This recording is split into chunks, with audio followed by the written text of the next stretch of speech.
HOA banned my flag. They didn't know I'm a decorated combat veteran. You know how they say freedom isn't free? Well, apparently in Willow Creek Estates, it also isn't allowed.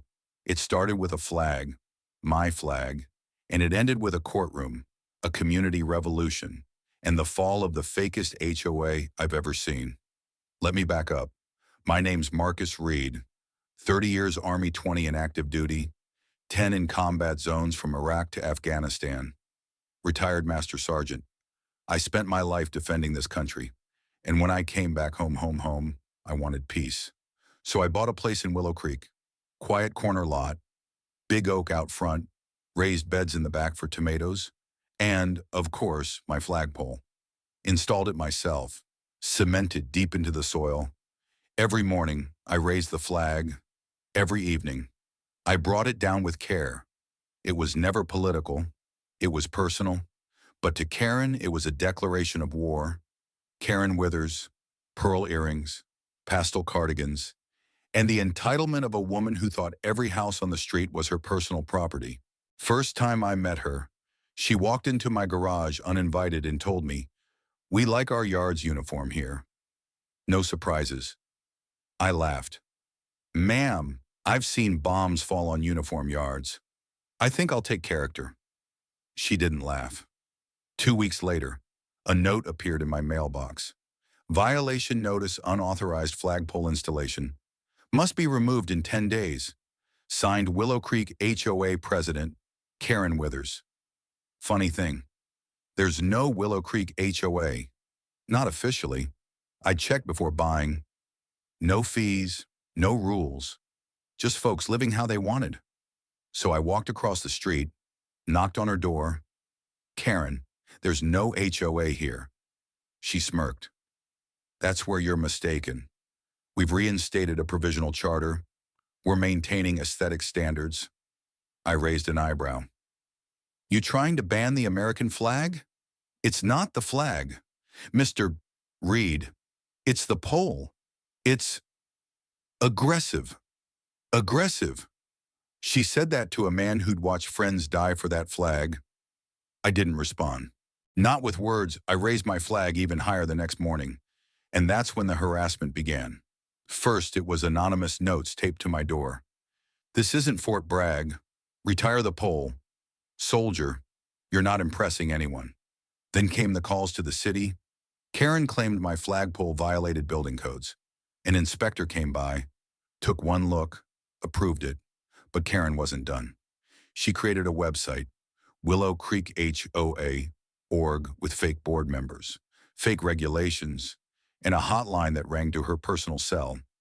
She sent out mass emails claiming I was endangering property values with military decor. One day, I came home to find someone had tied my flag in a knot. That's when I knew this wasn't just personal. It was targeted, and it wasn't just me. I started asking around. Mr. Nguyen down the block got fined for flying the Vietnamese American flag for Tet. A woman named Jasmine was told to take down her Juneteenth banner. A gay couple on the corner got cited for non-holiday themed lighting because they flew a pride flag. Karen's war wasn't about aesthetics. It was about control and exclusion. So I did what I was trained to do. I gathered intel. I organized. I prepared to strike back. Not with bullets. With truth. I reached out to my old unit buddy, now a civil rights attorney. He took one look at Karen's so-called charter and laughed. "This thing's held together with bubblegum and Comic Sans."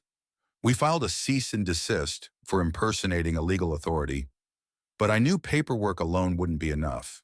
So I went public. I told my story on Facebook, posted a photo of me in uniform, saluting the flag in front of my house. With the caption, "Karen says this is too aggressive." What do you say? It exploded. Within 24 hours, the post had over 100,000 shares. Veterans groups reached out. News outlets called. Neighbors who'd been silent started speaking up. Karen panicked. She hosted an emergency HOA meeting in her backyard, under a party tent, invited only people she liked, tried to paint me as hostile and militant, but someone live-streamed it. And when Karen said, "Some people bring their war trauma into our streets," the comments section lit up. Reflag writes, Shach, Trashasha, fake HOA. Let him raise. If the tide had turned, but I wasn't done yet, because the truth about Karen's operation, we hadn't even hit the bottom yet. The deeper I dug, the uglier it got. Karen's fake HOA wasn't just a power trip, it was a money funnel. She had been collecting maintenance dues from new homeowners, pressuring them with threats of code violations, and promising things like private security patrols and block grants that never existed. She even trademarked the name Willow Creek HOA not to organize a legitimate board, but to give herself a platform to bully people legally. And the real kicker, the only members of her HOA were herself, her sister-in-law who lived out of state, and a man named Ken who thought he was signing up for the garden club. Victor, my attorney friend, called it organized community fraud. And once we had proof, we did what Karen never expected. We brought the whole neighborhood together. It started with one meeting. We hosted it on neutral ground, the community center. I showed up in uniform, not to grandstand, but to remind people who I was, what I'd done, what the flag represented. And one by one, the others came forward. Jasmine brought copies of the racist notes she'd been left. Mr. Nguyen's son explained how Karen threatened to report them to immigration when they refused to remove their flag. The couple on the corner. They brought photos of their defaced pride decorations. It was no longer just about my flag.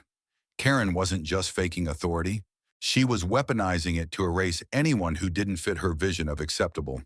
So we decided we weren't just going to expose her. We were going to erase her power. First, we filed an injunction to stop her from sending out any more notices or collecting funds. That froze her little empire. Then, with the help of a nonprofit for veteran legal rights, we filed a civil suit on behalf of everyone she'd defrauded, harassed, or silenced. We served her on her front porch, cameras rolling. She tried to slam the door. Too late. The fallout was swift. The DA got involved. Turns out, Karen had collected over $40,000 from dues over the past 3 years. Money she claimed went to beautification efforts, but really funded spa visits, home decor, and a second SUV. She was charged with wire fraud, harassment, and unauthorized impersonation of a governing entity. And then the part no one saw coming. Her house, which she bragged about owning outright, was co-signed by her ex-husband, who immediately filed to have her removed from the deed when the charges went public. She lost everything. Her position, her respect, her neighborhood, but no one cheered. Because real change isn't about revenge. It's about rebuilding. 3 months later, the neighborhood looked different. People started talking more. Flags of every kind flew freely. Jasmine organized the first block party in years. The couple on the corner hosted a backyard movie night, and my flag.